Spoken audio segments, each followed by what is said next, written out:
What are the most common mistakes when using deflection in chess endgames? When it comes to chess endgames, deflection is a powerful tactic.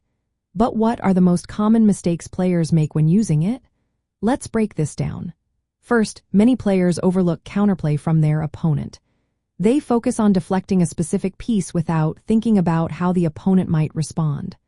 For example, if you try to deflect a defending rook, you might leave your king open to checks or pawn promotions.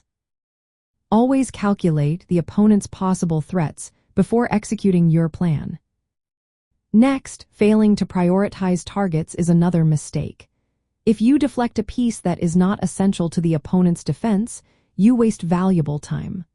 For instance, targeting a pawn instead of the rook that guards a promotion square can lessen the impact of your tactic. Always identify the most critical defender before making your move. Another common error is ignoring stalemate risks. Aggressive deflections can sometimes lead to unexpected stalemates. For example, if you force the opponent's king into a corner without any legal moves left, you could turn a winning position into a draw. Always check the opponent's legal responses to avoid this situation. Misjudging piece coordination is also a frequent issue. Deflections requiring precise coordination between your pieces. A common mistake is to deflect a defender but not have a follow-up plan. For instance, if you fail to advance a pawn or deliver checkmate after the deflection, you might miss out on a winning opportunity. Ensure your remaining pieces can exploit any weaknesses created. Lastly, neglecting tempo can be detrimental in time-sensitive endgames. Deflections need to be executed quickly.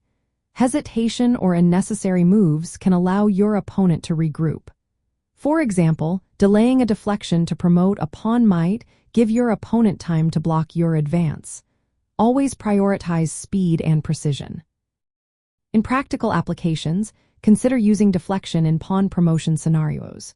You can clear a path for your pawn by luring away blocking pieces. Additionally, focus on king activity. Deflecting the opponent's king from key squares allows your king to invade. Also, be mindful of resource management. Avoid promoting too many queens, as this can increase stalemate risks. Sometimes, under-promoting to a rook or knight is the better choice when deflection creates simplified winning positions. By avoiding these common mistakes, you can effectively use deflection to turn endgame advantages into victories. Remember to calculate counterplay, prioritize high-value targets, and maintain tempo to make the most of this tactic.